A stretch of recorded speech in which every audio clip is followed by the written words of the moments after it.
A very good morning to you, ladies and gentlemen, distinguished guests, industry leaders and partners.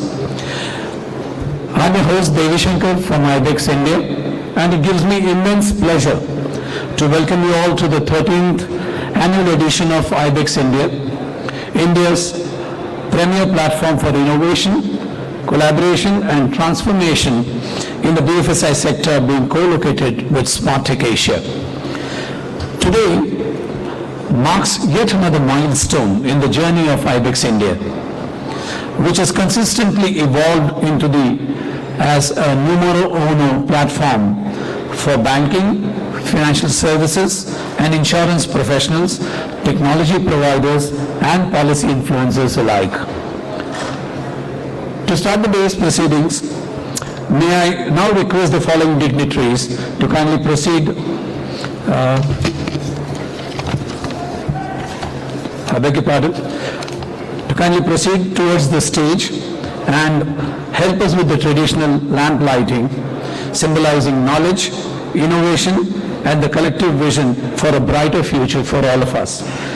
May I request the following dignitaries to come ahead and on stage and light the lamp, please. Mr. Kalyan Kumar ji, MD and CEO, Central Bank of India. Mr. Deepak Lalla ji, CEO, Indian Institute of Banking and Finance. Mr. CHS Mallikarjuna Rao, Honorable Chairman, IBEX India 2026 Advisory Committee. Mr. Pradeep Devaya, Chairman, PDA Ventures Private Limited and producer of IBEX India. And Ms. Paramita Gupta, Senior VP Financial Services, Capgemini, and our exclusive knowledge partner.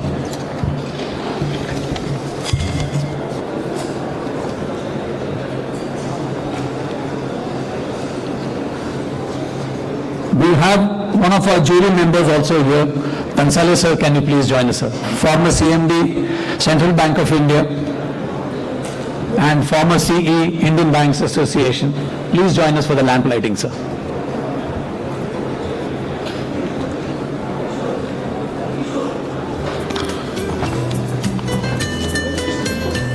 Mr. Deepak Lalla. Can we have Mr. Deepak Lalla on stage, please?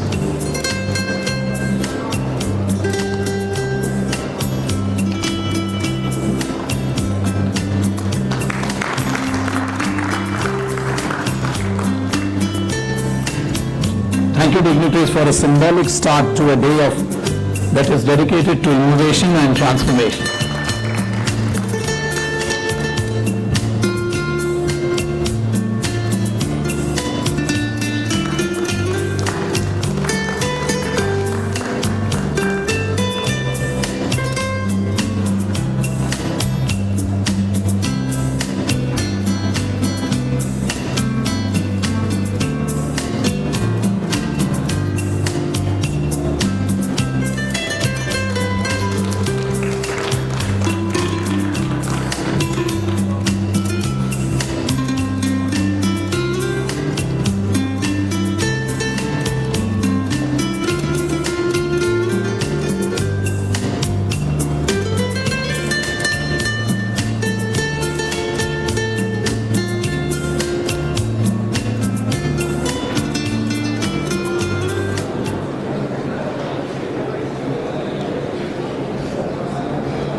Thank you, dignitaries.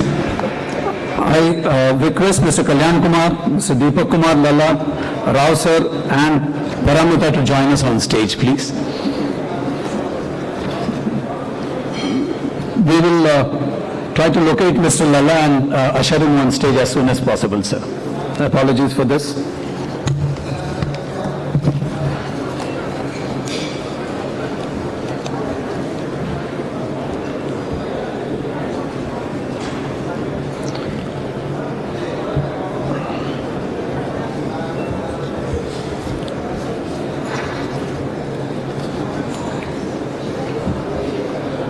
Thank you, sir. Friends, the theme for this year's conference, as you must have seen it populated around us, Tech Innovations Shaping India's BFSI Future, a theme that reflects how emerging technologies from AI to cloud and from cybersecurity to other aspects are redefining banking and financial ecosystems, governance models and customer expectations and experiences as well. As the great Steve Jobs once remarked, innovation distinguishes between a leader and a follower. Ladies and gentlemen, IBEX has over the last 13 years set industry benchmarks in BFSI innovation, brought together top-tier sponsors, solution providers and thought leaders, created high-impact networking platforms for collaboration, and enabled policy dialogues and business acceleration. The draw of highly distinguished speakers, keynoters and panelists for our 2026 edition is a testament and epitome to the credibility and influence of IBEX India. With these words, kindly allow me to take it through the grace proceedings. We start with the opening address. To formally set the context for today's discussions, may I invite Shri CHSS Mallikarjuna Rao, former Chairman and Managing Director, PNB and Allahabad Bank, and Honorable Chairman, IBEX India 2026 Advisory Committee, to deliver his opening remarks and set the context. Thank you, sir.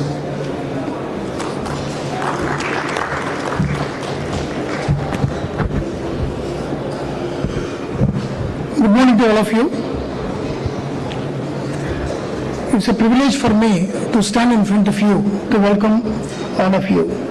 Today we have our chief guest, Sri Kalyan Kumar ji, Managing Director and CEO of Central Bank of India, and other dignitaries from Central Bank of India, including Executive Director, Mr. Mahendra Buhare, and Sri Deepak Lalla ji. We are finding it difficult to find him. He was there in the morning.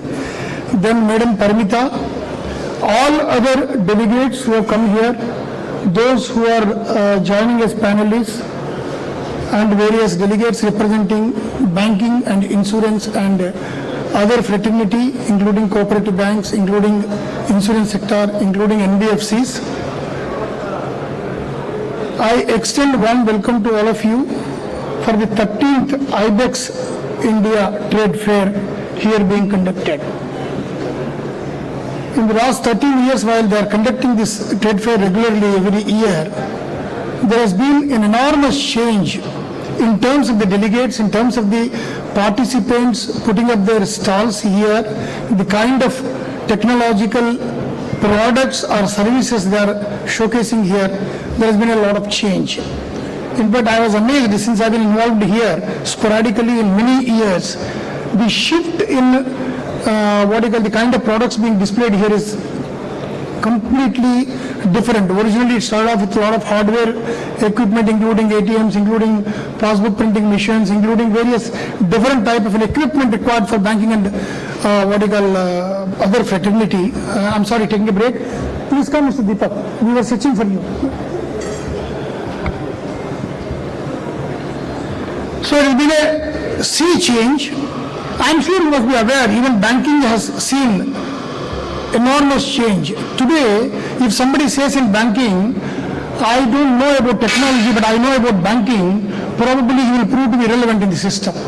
Technology has become so omnipresent in the banking and other financial space that if somebody says, I don't have a knowledge in technology, probably he will fall behind in the race to move ahead, even in normal banking regulated activity, related daily activities. Such is the presence of technology. When technology has taken so much of impact in banking and financial services across the globe, India being no exception, there comes again the responsibility on all of us to see that the technology is adopted effectively, complying to the regulatory requirements. Even the regulation has become more pronounced and rather difficult for the regulator across the globe.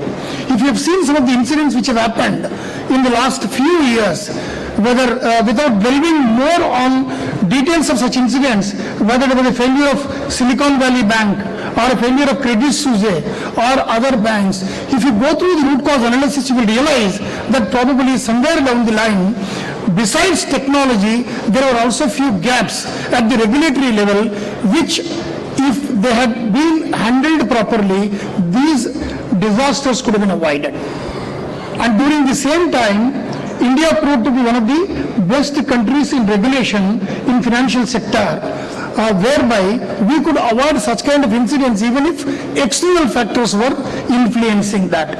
Now in the 13th edition, when we see and look back on various trade fairs conducted, there has been a tremendous evolution, like what I've indicated about the kind of stalls which are put up, the kind of vendors who have come here to display their products and services here. A lot of evolution has taken place. Now it is moving towards more technology applications to be adopted by the banking as a matter of extension on whatever financial edifice, what we call as a core banking solution. Core banking solution is only to take care of the accounting requirements and standards in terms of ensuring that the transactions are undertaken regularly, but that is only the starting, that means only the base.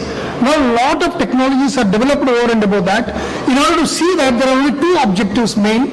Technology should be useful only when it is effectively utilized by the customers who are using that, number one. Number two, ease and end-to-end utility. If in the process of digitalization or utilization of banking operations, end-to-end is handled smoothly without any error and without any impediment in between, involvement of any manual intervention, then we can conclude that we are able to achieve the objective. In that perspective, lot of developments have taken place in the last few years in terms of providing technological applications over and above the core banking, whether it is connecting with the customer related to the exporter customers or under KYC or digital lending or many other areas, to name a few. All these things are being now linked.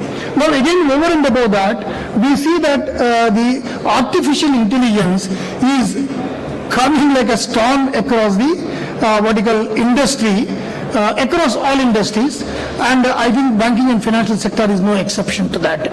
While the impact is felt by IT companies more so when we see that a lot of retrenchments are taking place only because AI is being adopted, probably at the preliminary level, coding level, it is replacing the people.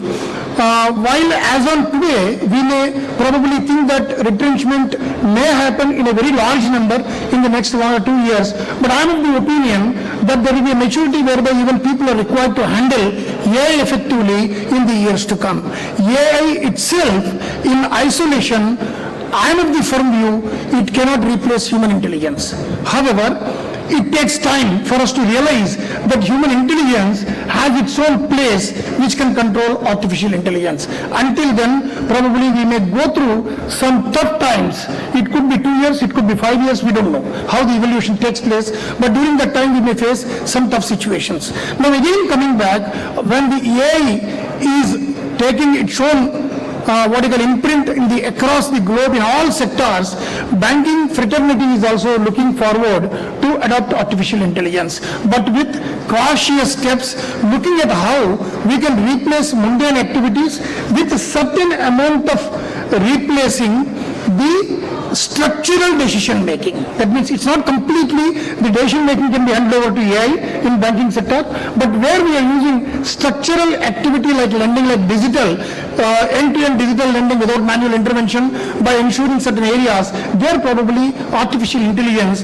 can play its role. Still, I would like to say we are taking baby steps. It's a long way to go. Probably in the areas of customer interaction, in the areas of project implementation, in devising the financial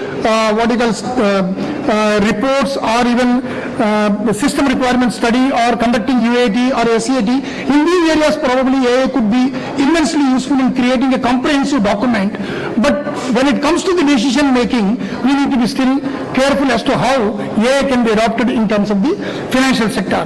Now coming back to this edition of IBEX, the theme of this IBEX is Technology Innovations Shaping India's BFSI Future. That is the theme, and in this journey we have come a long way. Today we are talking about AI, we are talking about data, we are talking about hosting the data, we are talking about cloud utilization. Earlier, when somebody was talking about cloud, particularly in the public sector space, it was a taboo for us. The reason is, why would I go to cloud when I have the capability to invest in technology in a good amount of time? Why should I depend on others? Even if the advantage is scalability, advantage is the application observation effectively, but still we were not very ready. Whereas today, if you think whether in the public sector or private sector, the only fundamental need is security of data and complying to the DPDP Act. If these things are taken care, probably everybody is open in their mind in terms of utilizing cloud.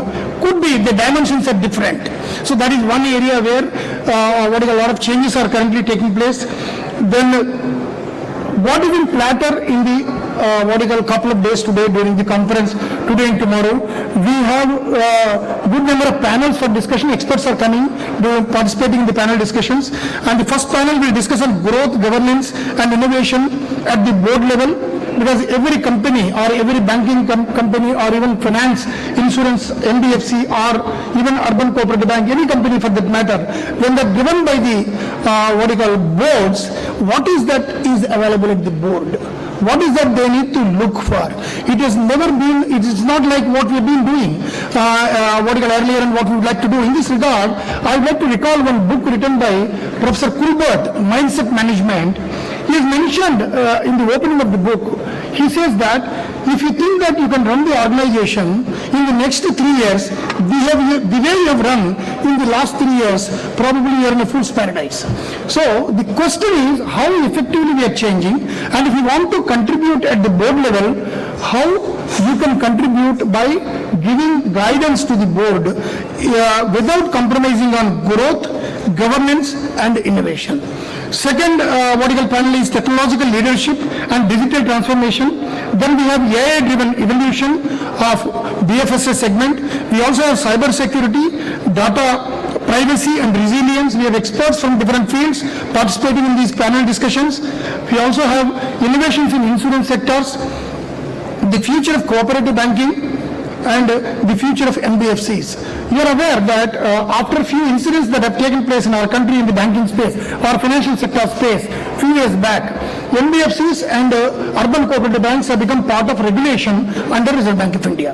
If you look at commercial banks numbering around 100, 200, 300, it was easier for RBI to control them. However, when NBFCs came numbering more than 9,000 and urban cooperative banks more than 3 to 4,000, it is physically impossible for RBI to control them through their regulation. That is where RBI brought about the concept of SRO, self-regulatory organization. And a couple of or few representative bodies of NBFCs, urban cooperative banks and Fintech companies who are representing them have been given approval as SRO, self-regulatory organization, who will work as an extended arm of Reserve Bank of India, and they will be responsible to ensure implementation of regulatory guidelines, including handling risk management, technology, implementation of uniform technology, and all other related areas. I'm sure the people who are present here will definitely be immensely benefited with the kind of interactions, the kind of deliberations that take place during today and tomorrow. And I would like to place on record my acknowledgement to the entire awards jury, because in the evening we are going to give away awards numbering around 50 to 60. Large participation has been there in terms of nomination, and the jury members have taken enormous efforts in identifying those winners based on what they've done in the last 1 year. I acknowledge on behalf of the IBEX committee their contribution in selecting the winners as awardees.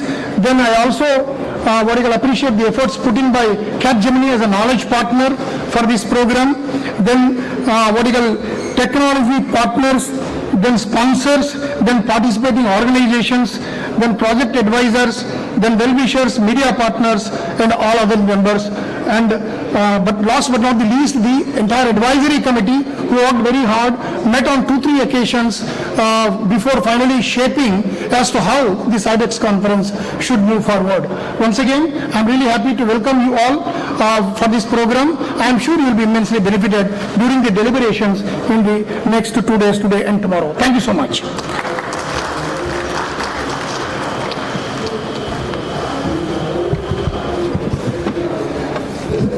Thank you, Rao, sir. Your contributions to this event have been immense for the past couple of years.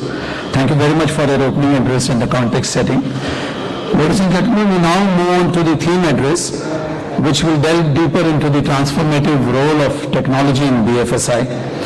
I welcome Ms. Paramita Gupta, EVP Financial Services at Capgemini, to speak on tech innovations shaping India's BFSI future. Also, a word of gratitude for Capgemini to have acted in the form of our exclusive knowledge partner for this conference and awards.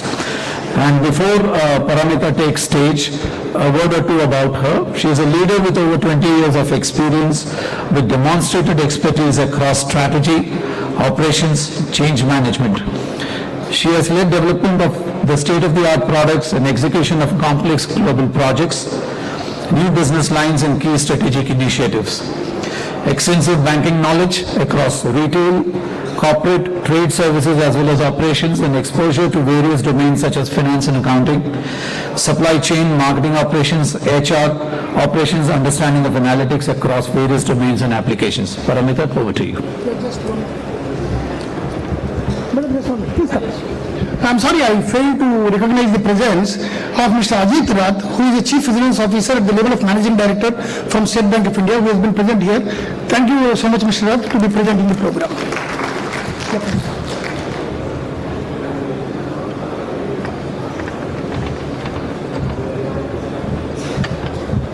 Hi everyone, it's my great pleasure and honor to be giving the keynote speech for today's event. The theme of the event is tech innovations shaping BFSI sector in India, right? And I think, thank you Mallikarjuna sir, you made the segue into what I wanted to say. AI is the storm, is I think the movement, the mother of all tech innovations that is kind of sweeping across not all other industries as well as BFSI industry. So I thought I'll talk about, the elephant in the room, right? How the next 5 years and how we industrialize AI, how we adopt AI, how we prepare our workforces to, manage and work with AI will kind of, I do believe the next 5 years will define the next 30, right? So I thought that, I'll talk about a few of the questions that I see most of my banking clients deal with and kind of struggle with, and some of them be very successful with, right? So that largely is, how do we, we are all trying to adopt AI. All the banks have number of pilots in progress, right? A few of them admit to being in pilot purgatory also, because they continue to have pilots in progress, but they cannot really scale or realize the required or the desired return on investment from those pilots. So, we've seen kind of banks that will win with AI, right? I'm not the ones with the maximum pilots in production. They're really the ones who are industrializing AI in everyday banking. They are, measuring it with adoption, governing it with trust, and scaling with business value. But we all know this, it's not new.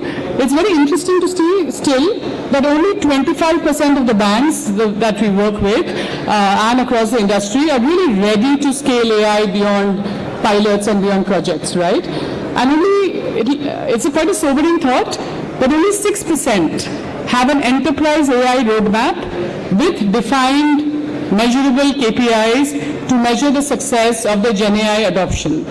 So let's I thought I'll spend time on three things, right? How should banks industrialize AI? How are the leader banks doing things differently? So you industrialize AI, how do you measure, your success of industrialization? And then, again, Mallikarjuna mentioned, how does this impact our workforce? Does it replace them? Do we go in for high-scale retrenchment? I agree with him. No, I don't think so. So I'll come to that. So the first point, right? How should banks industrialize AI? Again, I thought I'll do a 3-into-3 matrix, right? I'm bringing 3 points to you.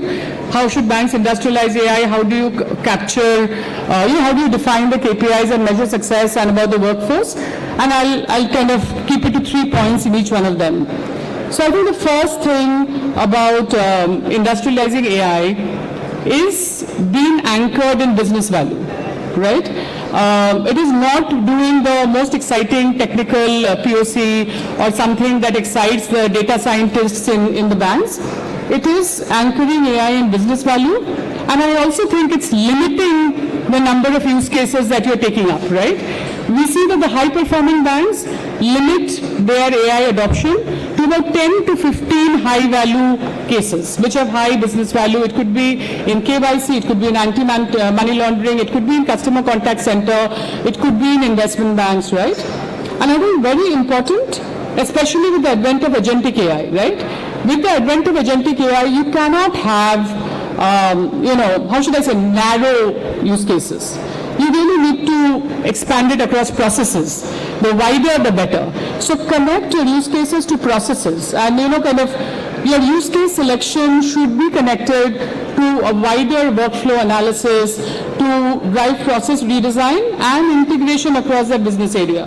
So if you're thinking of, introducing agentic AI, and it should not only be Gen AI or agentic AI, right? It should be combined with automation and other kinds of smart ways of working. But if you are thinking of implementing Gen AI or agentic AI, say in underwriting, look at the overall process, right? Instead of probably just doing in loan origination or anything. So anchor AI in business value, connect use cases to the processes, and of course set clear outcomes and accountabilities for each of these use cases, have clear goals and business outcomes aligned to it so you can measure it, right?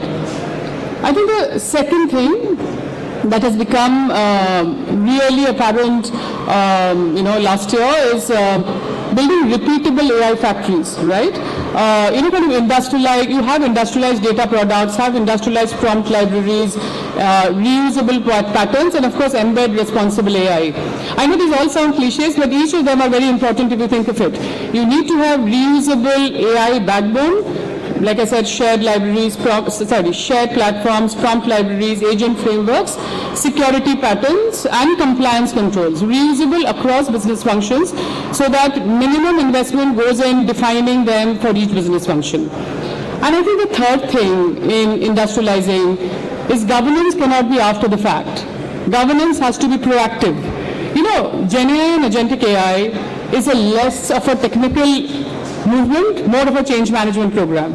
It's more of a business transformation, and I am responsible for Gen AI acceleration and industrialization in Capgemini. I just realized I just introduced myself and not at the beginning, but I'm responsible for driving Gen AI acceleration and industrialization across banking and across financial sector globally. And what I see of ourselves, right, we do eat the pudding that we serve to our clients, that we first industrialize ourselves. And the first thing I did when I took over my role in January 2025 is set up the governance, is decide who will be part of the journey, how will we measure success, which POCs, what is the criteria to select use cases to govern the investment. So and the first thing that we did was to have a standardized AI operating model across all our businesses, across all the geographies. So I talked about industrializing AI. How do banks, and today we are in a banking conference, how do banks measure AI success, right? That's another thing that we come up with a lot. Largely, from my experience, banks typically, ideally, do measure AI success or should measure AI success in 3 different kinds of KPIs. That is business and financial KPIs, right? Typically, we've seen a 15-point improvement, 15 to 20-point improvement in efficiency ratio is possible when AI is embedded across the front, middle, and back office. Apart from business and financial KPIs, of course, the cost, the operational KPIs of cost outcomes, of, the percentage of straight-through processing, cycle time reduction in fraud and anti-money laundering, lending, etc. And then, very, very important, not everybody kind of looks out for this, is your governance and trust KPIs. From your AI implementation, how many false positive reductions in fraud and AML are you detecting, are you generating? What is the model audit pass rate, right? What is the regulatory response time? So, essentially 3 kinds of KPIs. business financial KPIs, operational KPIs, governance and trust KPIs. And then finally, the big thing, we figured out the technology, we figured out governance, we figured out how to set up bank-wide, enterprise-wide bodies to take us on the AI journey. But then what about our workforce? Again, that is I think that is the biggest scare that people have. Are the people going to get replaced? But we really think, and I align with Mallikarjuna sir, it is about augmenting and not replacing. And all of you will agree. But then what are the key issues that today as CEOs of banks you're already addressing or you need to address, right? One is, as 95% of people in the banks and financial institutions have access to AI tools, they're using AI tools, but only 18% can drive transformative success. And why is that? That is because AI is, we all know that, AI is automating routine stuff. What is remaining for our employees, our workforce, is really working in, working with higher decision making, higher judgment. So it comes the domain knowledge, right? The industry expertise becomes very important. And that's where a lot of people are struggling, because they're still used to doing the routine automated work. The third thing is that today agentic AI promises huge productivity increases, right? In customer service, it promises up to 50 to 75% productivity increase. In fraud detection, 64%. In loan processing, upwards of 60%. But how many of our people, and I speak for our organization also, how many of our people are really enabled to lead a hybrid workforce? Very, very few, right? We are still, most banks, most organizations are still doing reskilling with training, not with real life work, not by teaching them how to lead a hybrid human AI workforce. So I think those three things, right? I mean, don't look at only tool usage, don't look at productivity metrics, see whether your people can drive transformation, see whether they have the required, are they evolving up the value chain from routine and automated to higher judgment, higher decision making, higher domain centric work, and see if they are capable of how we are enabling them to lead a hybrid human AI workforce. It's interesting that this year, as per our research, most banks are investing more in AI reskilling than in platforms. And from all the AI trailblazers, so to say, they are investing about 60% of their budget in AI reskilling this year. So I'll leave you with that thought. And in a room full of bank CEOs, most of the CEOs that I speak to, 72% of the CEOs are owning this agenda. It is not owned by technology, a CIO. It is not, the AI reskilling is not owned by the CHRO. So it's the CEOs, and I'm sure the CEOs in this room are also owning the AI transformation agenda. With that, thank you for giving me the opportunity to share my experience in this esteemed audience. Thank you so much.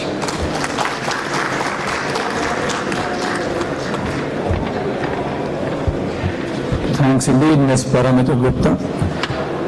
Ladies and gentlemen,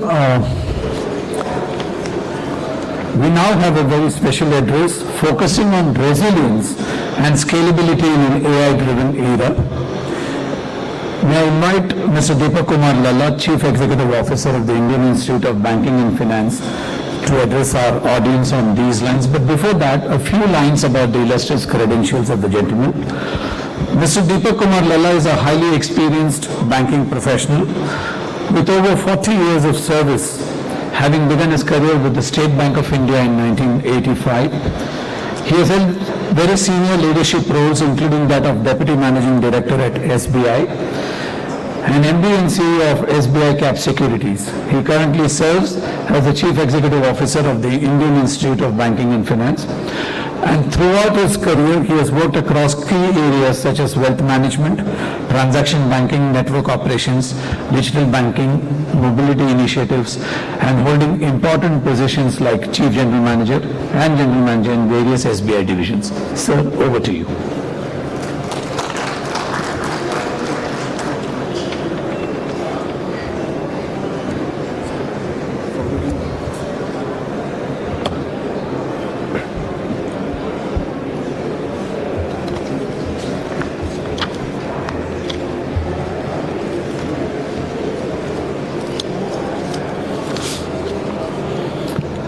Good morning all. Thanks to the organizers of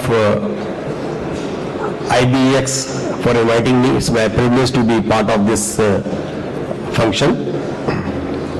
The topic for the today discussion is about building a resilient and scalable BFSI ecosystem in the age of AI. First of all, I just convey I am a pure banker. Okay, I have a 40-year experience majorly in the banking, so I am not from the IT side, but I will be touching upon what are the practical uses we have done in the past in my banking experience as a DGM of the mobile banking, as well as my last assignment as a DMD and MD of a SBI Cap Securities. We have extensively used IT technology in our area, and how this has been actually changing the life of our at the time of onboarding of the customer, as well as at the time of transaction analysis, as well as for the business per se. So the area of discussion is about resilient technology. What is a resilient technology? I think the definition has a little bit changed now. Earlier when we used to say about the resilient, the thinking was about shock proof. It should not have any jerk shocks in the middle. And we are always thinking about adequacy, capital adequacy, financial strength of the banks, the financial institution. But the definition has little bit changed in the current scenario.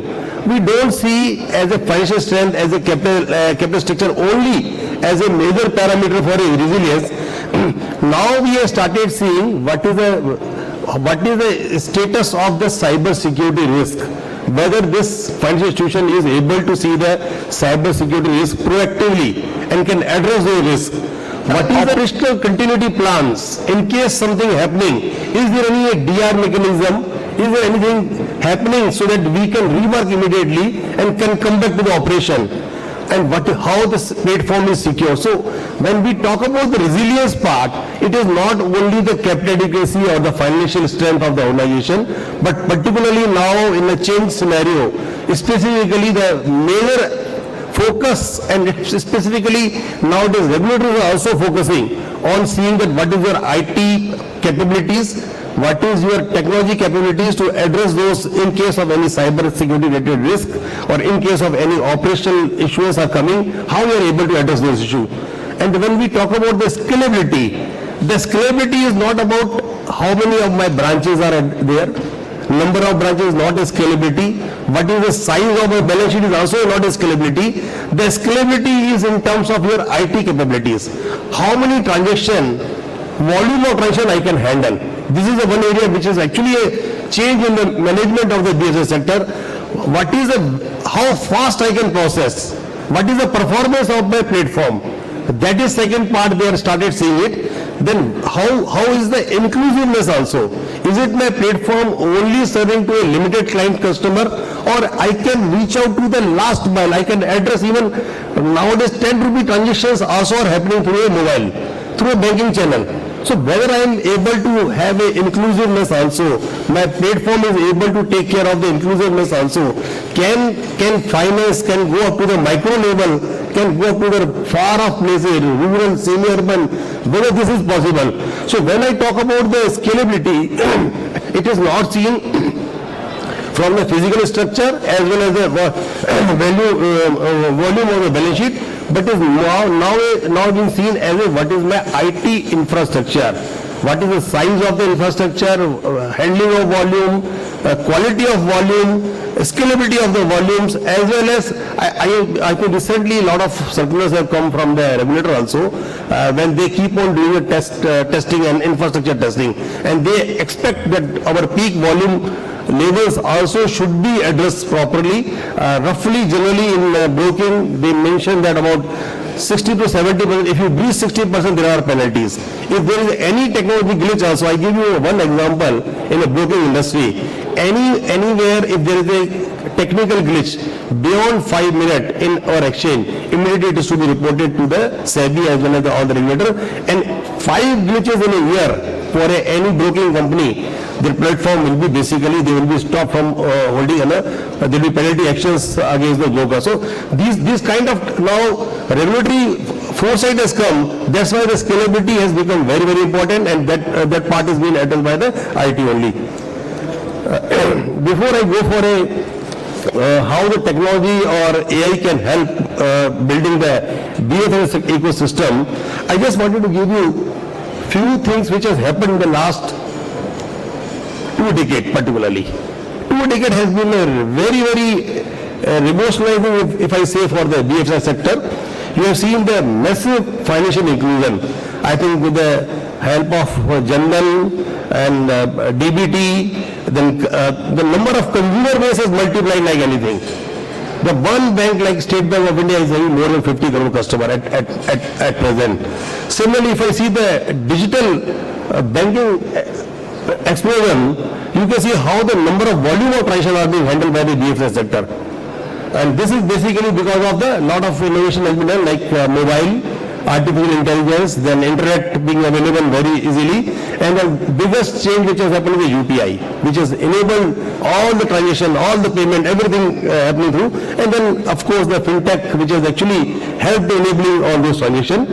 Then third is about the rise of the Fintech. I think a lot of Fintech players are already in place right now. They have given the experience to the customers.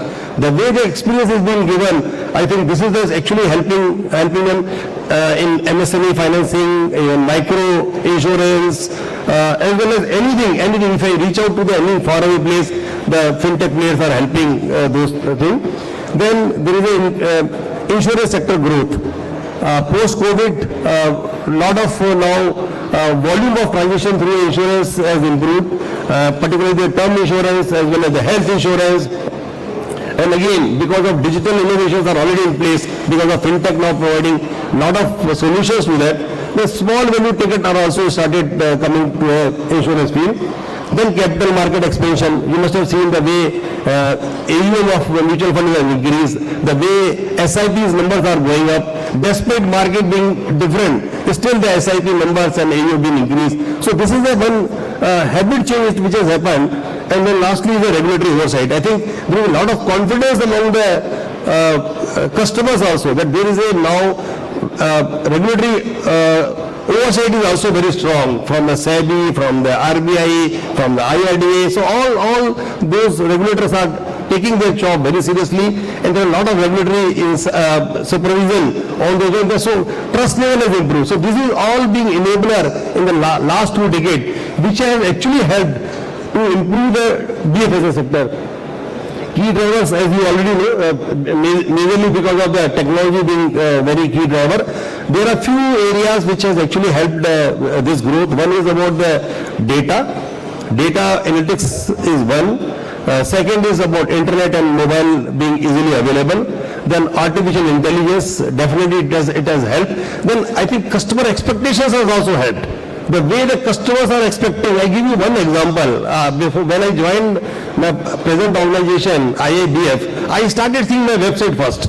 What is the way of how we are actually getting the enrollment from our banking participant or from the outsider? Definitely because of my experience in other e-commerce site is different. I started finding a lot of issues with the site itself. So this is what is expectation from the customer. When you apply somewhere, when you go for editing, you wanting to see what is my experience, whether if I go for a sessions, if I go for any training, whether I am providing itself there is a button which can take me to directly to the place where I can immediately enroll. When I am checking any place, so whether these buttons are available, whether what is my payment gateway available, I can pay instantly. So all those expectations, I don't want somebody to pay first, send me a draft or somewhere else to be paid, and then again come for a registration, just capture those number. I wanted if I am already a member, automatically my data should come uploaded first. Instead of I expect that everything I have to fill it. So this is all expectations that actually help in going for this thing.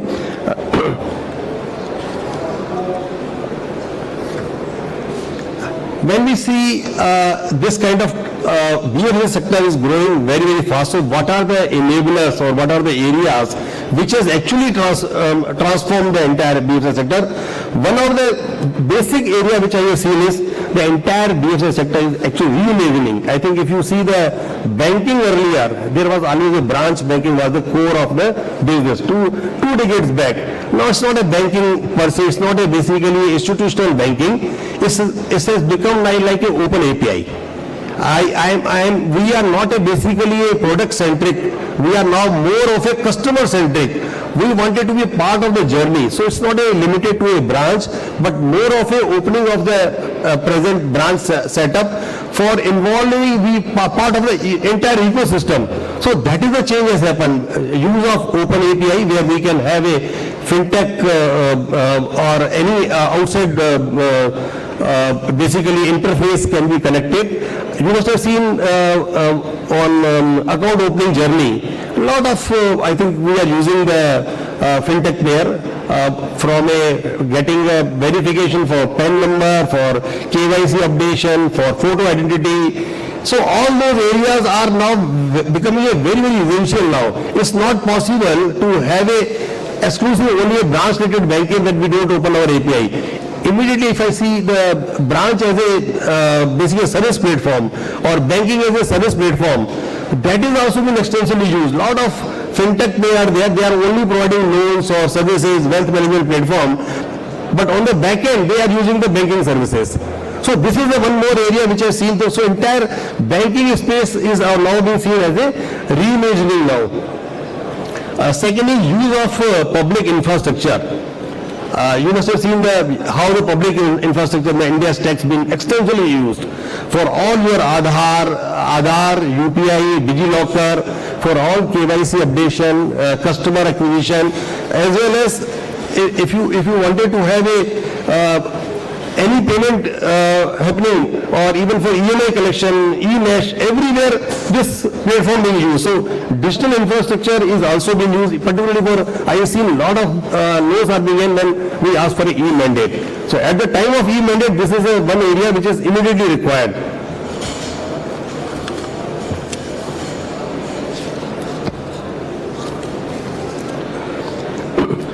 Third, I give you some practical example about how the AI-driven risk management or credit analysis is being done. In our risk management platform, banks are getting very early warning signal. They are continuously through a AI system, the data analytics being used, and we see how we can prevent if there is less of credit coming to the account, if there is some GST returns, if I see continuously 2-3 months, continuously if there is a fall in the sales income or if there is a change in the expenditure pattern of the company, I can immediately detect there is an early warning signal. So I can detect this and I can start taking. So instead of waiting for a customer to come and say there is an issue, we get all the early warning signal. Then in case of AML, all the behavioral, all transactions which are being routed, it has always been through some data.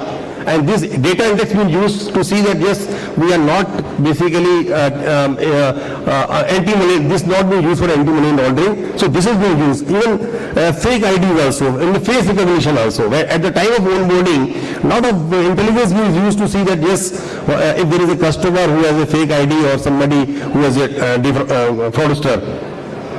In case of credit, I think where the extensive AI tools are being used, we are not using the only static nowadays, only a civil data only, but a lot of dynamic data being used. And whenever we go for a informal financing where we don't have a data about the particular income, this is extensively used. So use of GST data, use of all the cash flow, use of all e-commerce data, where the transactions are flowing, we get information about where is this spending is happening, and lot of risk tools are already inbuilt in those data, and we can filter out the customers which are basically good for the credit, and using those tools, now the pricing is also been differentiated. Bank is using those tools and accordingly they are giving them a rating, and based on the rating the pricing is also been differentiated. So this is one area which I have seen been extensively used in the banks. Fourth is about account aggregator, use of account aggregator.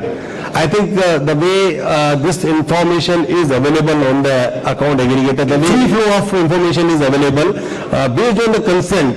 This data being used and this data are being used extensively, particularly for the wealth management firms when they get an idea about what are the investment pattern, about the and in case of new financing also, the credit card issuance. What kind of expense are being done. Using this statement of account, we get information about what kind of data being used, and accordingly we give them solutions and we give them different options also. salary slips basically, this has also been available. So with the account aggregator model, there are a lot of innovations being done, and there are a lot of areas where the banks have started working on it. And one or two more areas where I saw the extension is particularly the regulatory compliances part. The regulatory being very tough, non-compliance being treated as a very severely on the BFSI sector. So regulators are also extensively using this AI tools. Particularly when at the time of onboarding, KYC being a very special tool, when entire transactions are happening through a KYC tool, all I think in majority of the banks I have seen, all places majorly the AI is actually helping them as an additional layer, so that this transaction can happen and this onboarding can happen easily.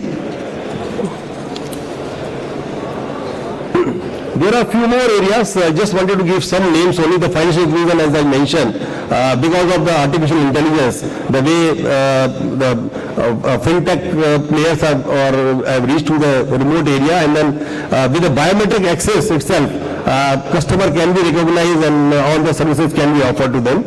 And then a lot of collaborations are also happening between the Fintech and because of the open AI, the banks, which is also I've seen, particularly if you see all the now payment gateway are available to all the banks like UPI, Phone Pay, Google Pay, even account aggregator, all those services are easily available. So a lot of things are already being happening in the banking space.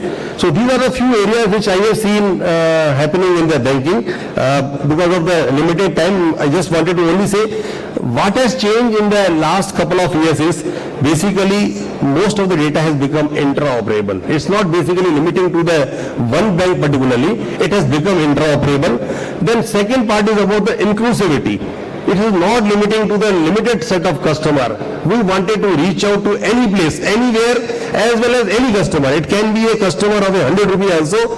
This services should be made available to them. Second is intelligent use of data. So these are basically four eyes where the customer wanted to see this, how intelligently I can use this data and can give the performance, in terms of convenience, in terms of any facility I can provide, and additional business tools also. And lastly about the automation. So these are the few areas which I have seen is shaping the new BFSI sector. Extensive use of technology, extensive use of data analytics, extensive use of artificial intelligence, and it is practically being used, and there are few banks which are using it very limitedly or some, but they are already on the path of extending it to all other areas. This is what I have seen in the past. Thank you very much.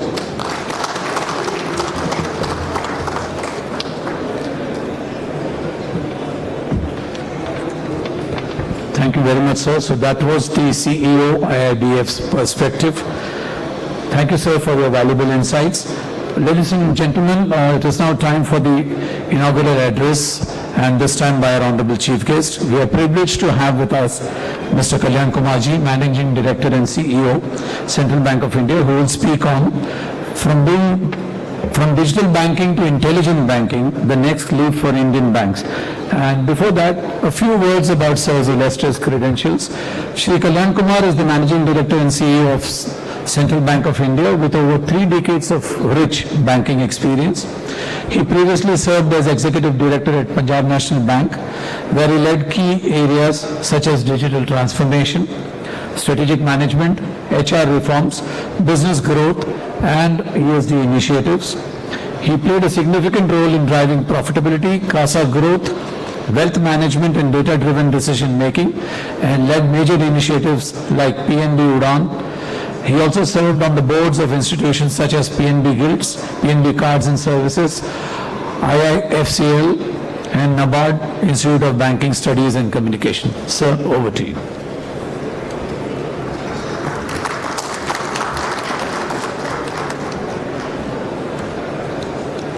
Thank you. Good morning. Respected Sri Mallikarjuna Rao sir, Chairman IBEX, my friends sitting on dais, Mr. Lalla, Madam Paramita, Sri Ajit Rath sir, CBO State Bank of India, Sri Tangsale sir, ex-MD and CEO Central Bank, and my dear friends from different industries, my fellow bankers and technology partners, ladies and gentlemen.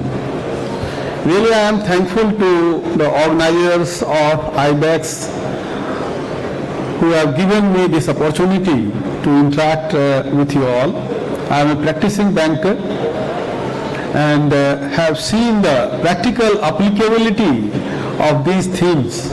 I also lived with the experience of digitizing the banking processes and all. And that first phase is over. Approximately the foundation level is over. Now we have to really think in terms of intelligent banking. Very apt theme, and really I am thankful to the organizers of this program for giving me this opportunity to speak on this very important topic, and which is very much relevant for the present context of Indian banking. Thanks.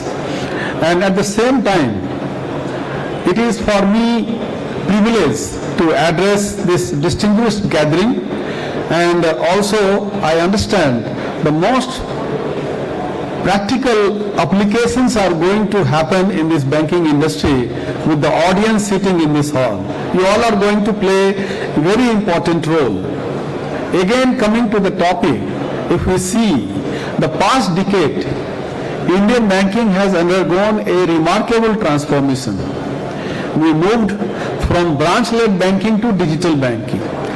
Today, India stands as one of the most advanced digital banking ecosystems in the world, powered by world-class digital public infrastructure, such as UPI, Aadhaar, and the account aggregator framework. We have created a foundation that is the envy of mature banking systems globally. But as we celebrate this extraordinary progress, we must also recognize a critical truth. Digital banking is no longer the destination, it is the foundation.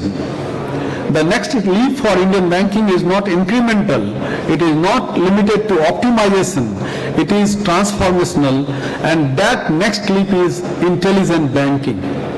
First, let us understand what do we mean by intelligent banking. Intelligent banking, to my understanding, is banking that thinks, learns, and acts. It is banking that uses data and artificial intelligence to serve customers proactively rather than reactively. Intelligent banking means embedding AI, generative AI and machine learning into every layer of banking operations, into credit decisions, fraud prevention, customer engagement, risk management, and operations and whatnot. It means building systems that learn continuously from data, that improve and evolve in real time, and enable banks to anticipate needs, reduce risk, and act with precision, and living up to the expectations of the coming generations of customers. And you will agree with me, this is not incremental, it is transformational.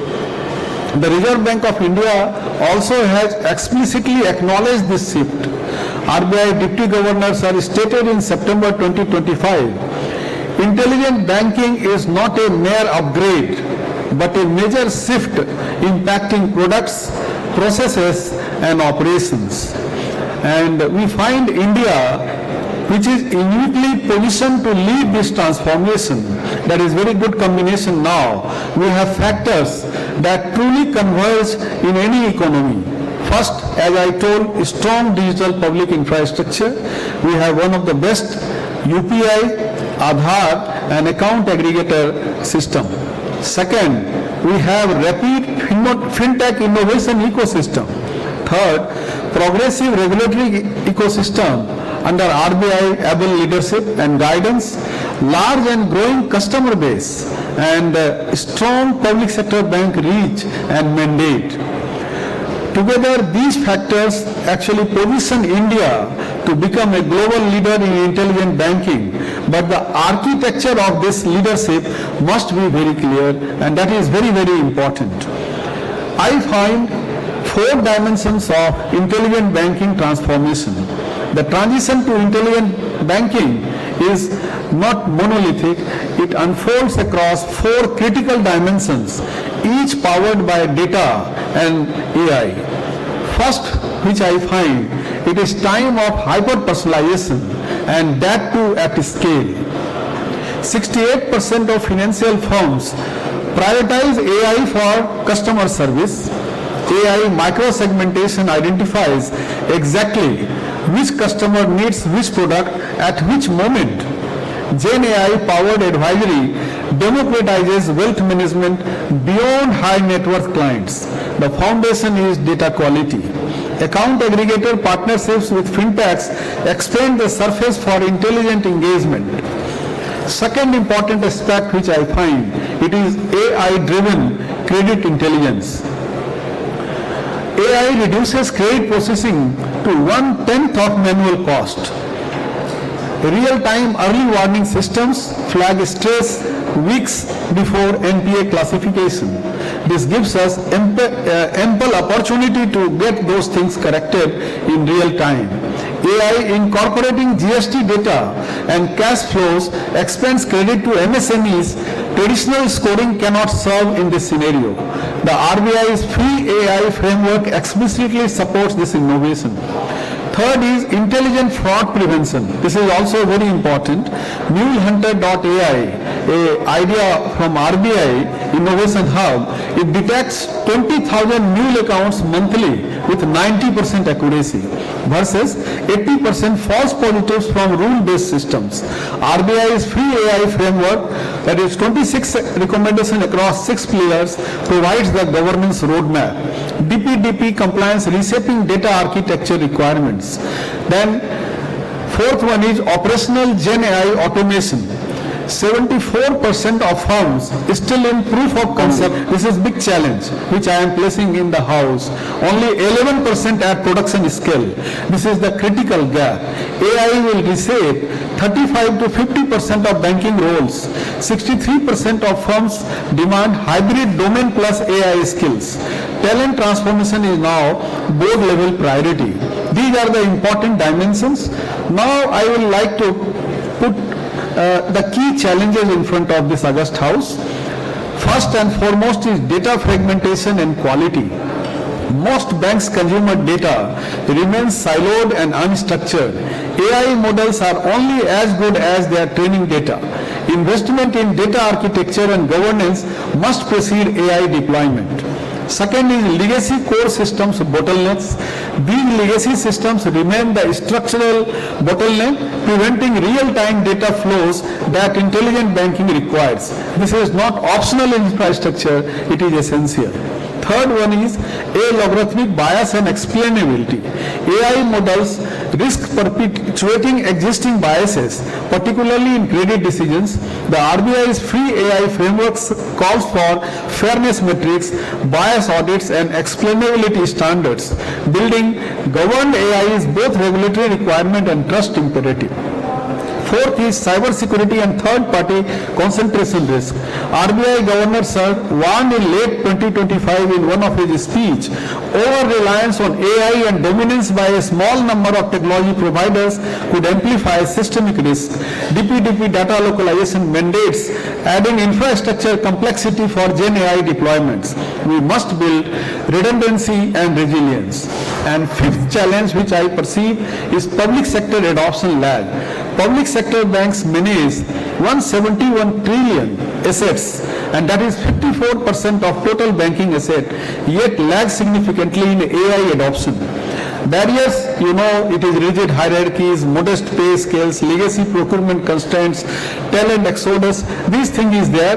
These are the few challenges which I placed in front of you. Now, what can be done? What should be our recommendation?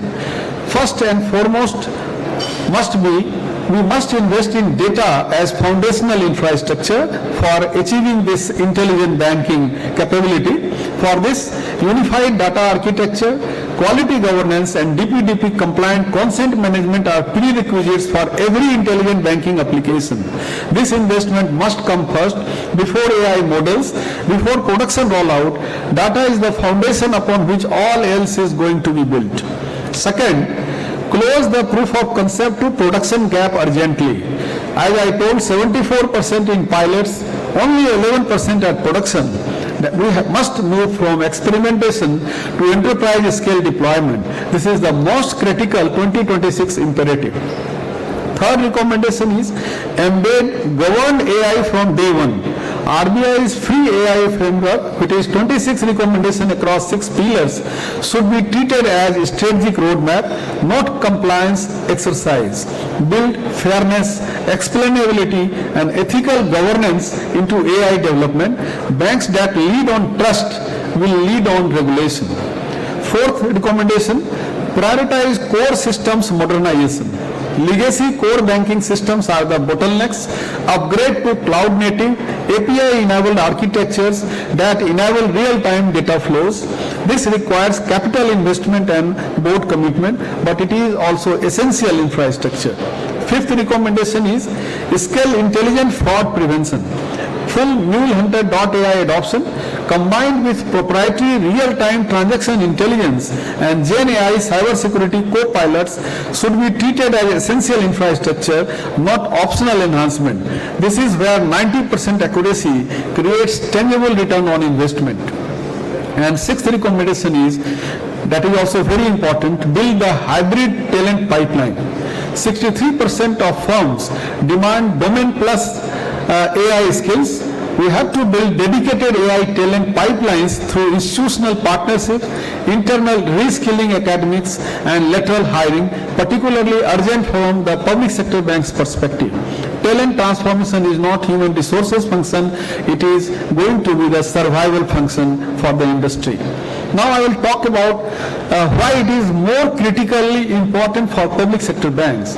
Public sector banks serve millions of customers across urban, semi-urban and rural India and having wider reach across nooks and corners of the country. We play a critical role in financial inclusion, MSME growth, government initiatives and economic stability. We manage 171 trillion rupees in combined assets, which is 54% of banking sector's total asset. Yet, and this is the uncomfortable truth, public sector banks continue to lag private sector peers significantly in AI adoption. This can't be acceptable and this is not going to be inevitable. But intelligent banking is going to transform core banking areas precisely where public sector banks' impact is greatest. First is lending. Faster data-driven credit decisions that expand access to MSMEs and first-time borrowers. Second, in risk management, early warning signals and predictive monitoring that reduces NPAs. Third is collections, personalized recovery strategies powered by behavioral intelligence. Fourth, and important, customer service, AI-powered assistance and proactive engagement that transform the customer experience. And last not the least, operations, straight-through processing and automation that unlock 46% productivity gains. Apart from this, in usage in learning and development, sales marketing, all these things are also crucial and very, very important. Now I can say intelligent banking is not limited to luxury for large corporates. It is a necessity for reaching the next 500 million customers entering the formal financial system. There are public sector banks who going to embrace this transformation will define Indian banking for the next generation. Those that don't will become increasingly marginal. Now to conclude, banks must embrace AI neither blindly nor fearfully. As RBI DG articulated, navigate with optimistic vigilance, structured optimism, strong governance, commitment to inclusive reach. The future of banking is not limited to just digital, it is intelligent. The next leap for Indian banking has begun, and together as regulators, as bankers, as technology partners and as stewards of India's financial stability, we have the opportunity and the responsibility to lead this transformation with precision, ethics and unshakable commitment to inclusive growth. Thank you. Thanks for being a very patient audience. Thank you.